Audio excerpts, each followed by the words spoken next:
Hi అండి, నమస్తే. 2024 August 4వ తేదీన అమావాస్య రాబోతుంది. ఇది చాలా శక్తివంతమైన రోజు. ఎందుకంటే ఆదివారంతో కలిసి వచ్చే అమావాస్య చాలా పవర్ఫుల్గా ఉంటుంది, చాలా అరుదైనది. ఇలాంటి అమావాస్య 50 సంవత్సరాల క్రితం వచ్చింది అని, మళ్ళీ ఇప్పుడు వస్తుంది అని జ్యోతిష్య శాస్త్ర నిపుణులు చెబుతున్నారు. ఈ అమావాస్య చాలా శక్తివంతమైనది కాబట్టి అమావాస్య రోజు కొడుకులు ఉన్నవారు ఖచ్చితంగా ఈ పరిహారం తీసుకోండి. చాలా అద్భుతమైన ఫలితం వస్తుంది. అదృష్టం, ఐశ్వర్యం కలిసి వస్తుంది. పిల్లల భవిష్యత్తు బాగుంటుంది. పిల్లలపై ఉండే చెడు అంతా కూడా తొలగిపోతుందని సిద్ధశాస్త్రం చెబుతుంది. ఆదివారం అమావాస్య కలిసి రావడం చాలా అరుదు. ఇలాంటి రోజుకు అతీత శక్తులు ఉంటాయి. ఇలాంటి రోజు కోసం అనేక మంది ఎదురు చూస్తూ ఉంటారు. ఆదివారం అమావాస్య కలిసి వచ్చిన రోజు తాంత్రిక క్షుద్ర పూజలు చేస్తూ ఉంటారు. ఎందుకంటే ఇలాంటి రోజున ఏ పనులు చేసినా మంచి ఫలితం ఉంటుందని శాస్త్రాలు చెబుతున్నాయి.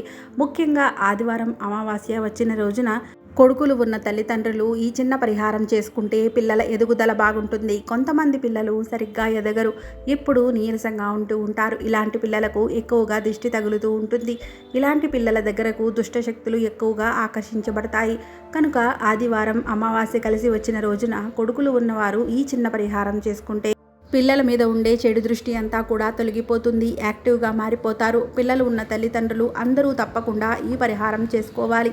మన భారతదేశంలో కొడుకులకు అధిక ప్రాధాన్యత ఇస్తారు. ఎందుకంటే కూతురు పెళ్లి చేసుకొని వేరే ఇంటికి వెళ్ళిపోతుంది, కానీ కొడుకు మాత్రం ఎప్పుడూ తల్లిదండ్రుల దగ్గరనే ఉంటాడు.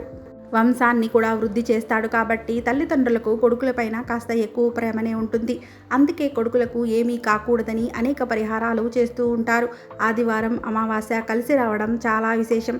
ఇలాంటి రోజు కోసం సాధువులు, తాంత్రికులు ఎదురు చూస్తూ ఉంటారు. చెడును తీసేసి మంచిని పెట్టుకోవడానికి ఇది చాలా మంచి రోజు. ఆడపిల్లలు మాత్రమే ఉన్నవారు మగపిల్లలు ఉన్నవారికి దిష్టి పెడుతూ ఉంటారు. మగపిల్లలు ఎదుగుతూ ఉంటే వారికి దిష్టి ఎక్కువగా తగులుతూ ఉంటుంది. కాబట్టి మగపిల్లలకు ప్రతి అమావాస్య రోజు దిష్టి తీయడం మంచిది. అలా దిష్టి తీస్తే వారిపై ఉన్న చెడు దృష్టి, ఏడుపులు అన్నీ కూడా మొత్తం పోతాయి. పిల్లలు చక్కగా వృద్ధిలోకి వస్తారు. దిష్టి ఎలా తీయాలి అంటే రకరకాలుగా తీసుకోవచ్చు. అమావాస్య రోజు మీ కొడుకులను ఒక చోట కూర్చోబెట్టి చేతిలో కొంచెం కల్లుప్పు, చిటికెడు ఆవాలు, 2 ఎండుమిరపకాయలు 2 చేతుల్లో పట్టుకోండి. ఆ తర్వాత చేతులతో మీ కొడుకుకు దిష్టి తీయండి. మీ చేతులను మీ కొడుకు చుట్టూ 3 సార్లు సవ్య దిశలో, 3 సార్లు అపసవ్య దిశలో తిప్పాలి. తల నుండి కాళ్ళ వరకు తిప్పాలి. కొంతమంది 7 సార్లు తిప్పుతారు. ఎన్నిసార్లు చేసినా పర్వాలేదు. ఇలా తిప్పిన తరువాత ఇరుగు దిష్టి, పొరుగు దిష్టి పోవాలి అని అనుకుంటూ మీ కొడుకుతో 3 సార్లు ఉమ్మి వేయించండి. తర్వాత మీ చేతిలో ఉన్న వాటిని తీసుకొని వెనక్కి తిరిగి చూడకుండా వెళ్ళి పారే నీటిలో వేయాలి, లేదా ఏదైనా చెట్టు మొదట్లో వేయాలి. అంతేగాని అందరూ తిరిగే చోట, నడిచే చోట వేయకూడదు. ఆ తర్వాత దిష్టి తీసిన వారు, తీయించుకున్న వారు కూడా కాళ్ళు కడుక్కొని ఇంట్లోకి వెళ్ళిపోవాలి. ఇది దిష్టి తీసే పద్ధతి. ఇది అన్నింటికన్నా చాలా తేలికైన పద్ధతి. ఉప్పుతో దిష్టి తీసే పద్ధతి ఇది ఒక్కటే కాదు, ఇంకా రకరకాలుగా దిష్టి తీస్తారు. కొంతమంది నూనెలో తెల్లని గుడ్డను ముంచి దానిని కాల్చి అలా కాలుతున్నప్పుడు సవ్య దిశలో 3 సార్లు, అపసవ్య దిశలో 3 సార్లు దిష్టి తీస్తారు. అలాగే కొంతమంది కోడిగుడ్డుతో దిష్టి తీస్తారు. మరికొంతమంది ఆవాలతో దిష్టి తీస్తూ ఉంటారు. ఇలా రకరకాలుగా ఏదో ఒక పద్ధతిలో ప్రతి అమావాస్య రోజు దిష్టి తీసుకుంటూ ఉంటే మంచిది. ఇలా దిష్టి ప్రక్రియ అనేది సాయంత్రం పూట చేసుకోవాలి. అంటే 6 గంటల నుండి 8 గంటల లోపు ఈ దిష్టి ప్రక్రియ అనేది చేసుకోవాలి. ఎప్పుడైనా సరే ఇలా రాత్రిపూట మాత్రమే దిష్టి తీసుకోవాలి. పగటిపూట దిష్టి తీయటం వల్ల ఎటువంటి ఫలితం ఉండదు. అయితే ఈ ఆదివారంతో అమావాస్య రోజు కలిసి వస్తుంది కాబట్టి ఈ రోజున మాత్రం ఈ విధంగా దిష్టి తీయండి. అది ఎలా అంటే ఒక రాగి చెంబును తీసుకోవాలి. ఆ రాగి చెంబు నిండా నీరుని తీసుకొని అందులో 1 స్పూను కల్లుప్పుని వేసుకోవాలి. తర్వాత 3 ఎండుమిరపకాయలను కూడా వేసుకోవాలి. ఈ 3 కూడా దిష్టిని, నెగిటివ్ ఎనర్జీని, దుష్ట శక్తులను దరిచేరనీయకుండా అద్భుతంగా తరలించేస్తాయి. మన జీవితాన్ని కూడా మారుస్తాయి అని గ్రంథాలు చెబుతున్నాయి. తరువాత ఈ చెంబును ఎడమ చేతితో పట్టుకొని మీ పిల్లవాడిని ఒక చోట కూర్చోబెట్టి తన చుట్టూ 7 సార్లు సవ్య దిశలో, 7 సార్లు అపసవ్య దిశలో తల చుట్టూ తిప్పండి. తరువాత ఈ నీరును తీసుకువెళ్ళి ఏదైనా ఒక పిచ్చి మొక్కలో పోసేయండి. పొరపాటును కూడా ఈ దిష్టి నీళ్లను సింకులో వేయొద్దు. ఈ దిష్టి నీటిని కింద పడకుండా జాగ్రత్తగా తీసుకుని వెళ్ళి బయట పారబోయండి. ఈ పరిహారాన్ని 6 సంవత్సరాల నుండి 50 సంవత్సరాల వరకు కొడుకులు ఉన్న వారందరూ కూడా చేసుకోవచ్చు. ఎంతమంది మగపిల్లలు ఉన్నా కూడా ఈ పరిహారం చేయవచ్చు. లేదంటే ఈ చక్కని అవకాశాన్ని చేజేతులారా వదులుకున్న వారవుతారు. ఈ రోజున ఈ పరిహారం చేయడం వల్ల మీ పిల్లలు బాగా వృద్ధిలోకి వస్తారు. అలాగే పుష్టిగా కూడా ఉంటారు. అలాగే ఎటువంటి అనారోగ్య సమస్యలున్నా కూడా తొలగిపోతాయి. అనారోగ్యాల బారిన పడకుండా ఉంటారు. వారిపై ఉన్న నెగిటివ్ ఎనర్జీ అంతా కూడా తొలగిపోతుంది.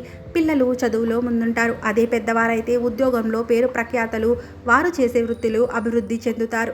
ఉద్యోగం లేని వారికి ఉద్యోగాలు వస్తాయి. ఈ పరిహారం చేసి మంచి ఫలితాలను పొందండి.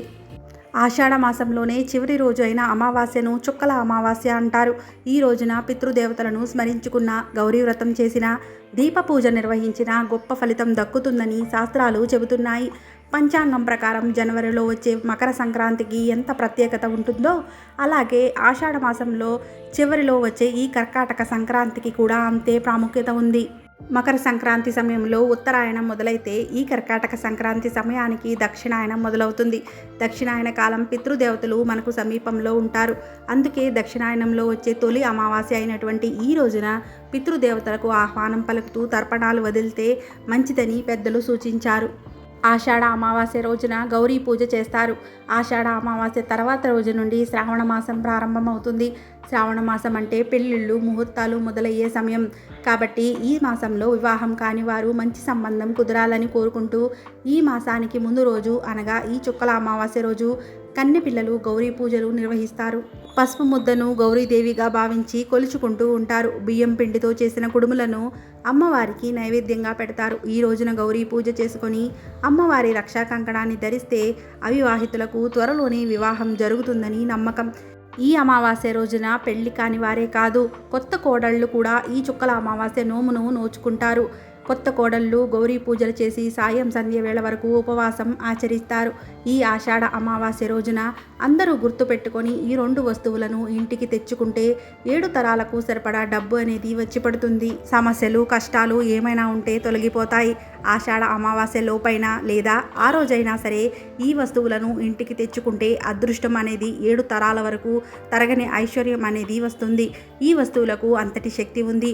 ప్రతి నెలలో అమావాస్య వస్తూ ఉంటుంది, కానీ ఈ ఆషాఢ అమావాస్య చాలా గొప్పది. దానిలో మొదటి వస్తువు కల్లుప్పు. 20 రూపాయలు పెట్టి కల్లుప్పుని కొనడం అనేది అమావాస్య రోజున చాలా మంచిది. వంటగదిలో పెట్టుకుని వంటలలో వాడాలి. ఇంట్లో ఉప్పు ఉన్నా సరే మరలా అమావాస్య రోజు తప్పనిసరిగా ఉప్పు ప్యాకెట్ తెచ్చుకోవాలి.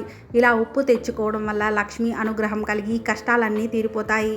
అలాగే ఈ కల్లుప్పును ఒక గాజు గిన్నెలో వేసుకొని చిటికెడు పసుపు, చిటికెడు కుంకుమ కూడా అందులో వేసుకొని ఈ గాజు గిన్నెను మీరు ధనం పెట్టుకుని బీరువా కిందన ఉంచండి. ఇలా చేయడం వల్ల ధనానికి లోటు ఉండదు. ఆర్థిక ఇబ్బందులన్నీ కూడా తొలగిపోతాయి. 48 గంటల వరకు అలానే ఉంచి ఆ తర్వాత ఆ ఉప్పును ఒక చెట్టు మొదట్లో పడేయండి. రెండవ వస్తువు బెల్లం. ఈ అమావాస్య రోజున బెల్లం తెచ్చుకొని ఇంట్లో పెట్టుకోవడం వల్ల మీ జీవితం మధురంగా ఉంటుంది. ఒకవేళ ఇంట్లో ఉన్నా సరే మరలా బెల్లాన్ని తెచ్చుకోవడం వల్ల మంచి జరుగుతుంది. లేదంటే అమావాస్య రోజున బెల్లంతో ఏదైనా స్వీట్ చేసి అమ్మవారికి నైవేద్యంగా పెట్టండి. ఆషాఢ అమావాస్య అనేది మంచిది కాదు, పూజలు చేయకూడదు అని అనుకుంటూ ఉంటారు. అలా ఏమీ లేదు. చాలామంది ఇలా అనుకుంటూ ఉంటారు, కానీ అది నిజం కాదు. ఈ అమావాస్య లక్ష్మీదేవికి ఇష్టమైన తిథి. లక్ష్మీదేవిని అమావాస్య రోజు ఖచ్చితంగా పూజించాలి, లేదా అమ్మవారి ముందు దీపమైనా సరే పెట్టుకోవాలి. ఇలా దీపం పెట్టుకొని బెల్లంతో చేసిన ఏదైనా ఒక నైవేద్యాన్ని అమ్మవారికి సమర్పించాలి.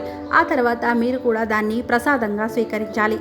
ఈ అమావాస్య రోజు ఇలా బెల్లం, ఉప్పును కొని తెచ్చుకోవడం ద్వారా మీకు అంతా మంచి జరుగుతుంది. ఈ వీడియో కనుక మీకు నచ్చితే తప్పకుండా ఒక లైక్ చేసి ఛానల్ని సబ్స్క్రైబ్ చేయండి. ఇలాంటి మరిన్ని వీడియోల కోసం పక్కనే ఉన్న బెల్ ఐకాన్ క్లిక్ చేయడం మర్చిపోకండి.